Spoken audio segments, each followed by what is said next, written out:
7 अक्टूबर 2023 को हमास ने इजराइल के ऊपर अभी तक का सबसे बड़ा और ऐतिहासिक हमला किया था और इसके बाद हमास का समूल नाश करने के लिए इजरायली सेना गाजा के मैदान में उतर गई।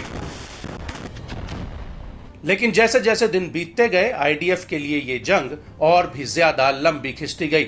लेकिन इस पूरी जंग में गाजा एक ऐसा वीरान खंडर बन चुका है जहां पर सिर्फ लोगों की चीख पुकार ही सुनाई दे रही है।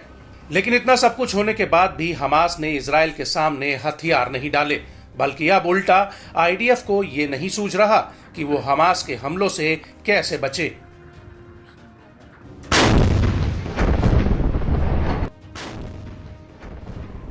क्योंकि गाजा के कोने कोने में हमास के लड़ाके घात लगा कर बैठे हैं और जैसे ही आईडीएफ उसके बिछाए जाल तक आ जाती है वैसे ही उस पर ताबड़तोड़ हमले शुरू हो जाते हैं। और अब इसी कड़ी में हमास की सैन्य शाखा अल कासिम ब्रिगेड ने आईडीएफ पर एक बहुत बड़ा हमला किया है। दरअसल अल कासिम ब्रिगेड ने आईडीएफ पर हमले का एक वीडियो जारी किया है जिसमें आईडीएफ के 4 सैनिक एक मेरकावा टैंक की तरफ भागते हुए नजर आ रहे हैं और जैसे ही ये सैनिक टैंक के पास पहुंचते हैं वैसे ही वीडियो में आवाज आती है कि डेटोनेट बटन तुरंत दबा दो।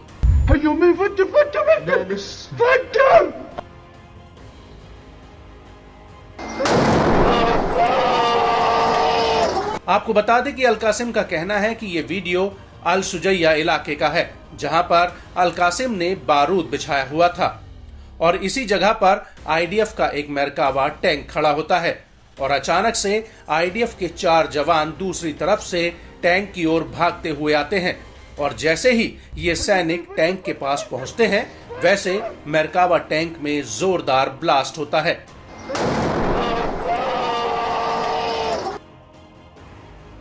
आपको बता दें कि इस हमले के बाद अल कासिम के लड़ाकों ने आईडीएफ पर केंद्रीय जबालिया कैंप में एक और अटैक किया। ये हमला अल यामेन अल सईद हॉस्पिटल के पास हुआ है। अल कासिम के मुताबिक उसने यहां पर आईडीएफ की पैदल यूनिट पर एक घर के भीतर आरपीजी और टैंडेम गोलों से हमला किया है। अल कासिम का कहना है कि आईडीएफ ने खुद को यहां पर एक घर के भीतर छिपाया हुआ था।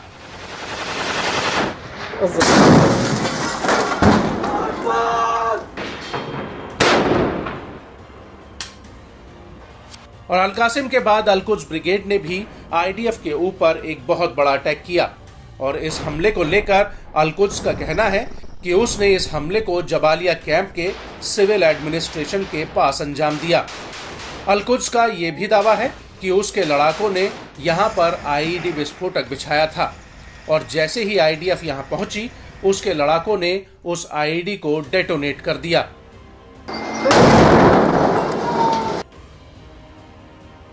वहीं दूसरी तरफ अल कुद्स ब्रिगेड ने इजराइल पर हमले का एक और वीडियो रिलीज किया है जिसमें अल कुद्स के 4 लड़ाके एक घर के भीतर इजराइल के ज़ेरोत पर हमले की तैयारी करते हुए दिख रहे हैं। पहले ये लड़ाके एकदम नए 4 रॉकेट उठाते हैं और फिर उन्हें बाहर ले जाकर हरियाली के बीच से इजराइल की तरफ रात के अंधेरे में फायर कर देते हैं।